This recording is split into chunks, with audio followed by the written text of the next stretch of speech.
నగర కర్నూలు జిల్లా బవాయిపల్లిలో భారీ వర్షం కురిసింది. దీంతో గ్రామంలోని వాగు ఉధృతంగా ప్రవహిస్తుంది. బ్రిడ్జ్ నిర్మాణం లేకపోవడంతో వాహనాల రాకపోకలకు అంతరాయం ఏర్పడుతుందని గ్రామస్తులు ఆందోళన వ్యక్తం చేస్తున్నారు.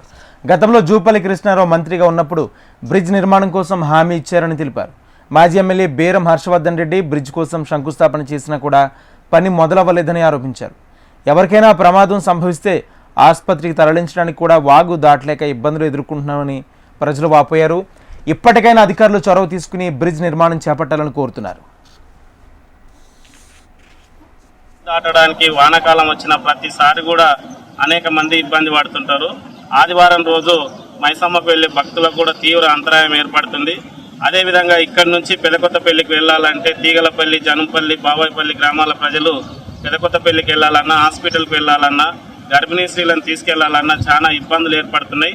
ఈ వాగు దాటడానికి ఇప్పటికీ 2 days అవుతుంది. ఇంతవరకు ఈ వాగు దాటనిస్తలేదు. కాబట్టి మంత్రి జూపల్లి కృష్ణారావు గారు కూడా అంతకుముందు మంత్రిగా ఉన్నప్పుడు కూడా ఆయన దృష్టికి తీసుకెళ్తే చేపిస్తామని చెప్పి ఇంతవరకు చేయించలేదు.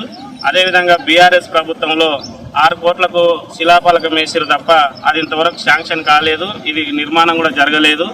ఇప్పుడైనా మంత్రి గారు స్పందించి తక్షణమే ఈ బావాయిపల్లి నుంచి పెదకొత్తపల్లికి పోవడానికి రాకపోకలకు అంతరాయం లేకుండా తక్షణమే మంత్రి గారు స్పందించి దీన్ని వెంటనే పూర్తి చేస్తారని బావాయిపల్లి గ్రామం ప్రజలు ఆశిస్తున్నారు.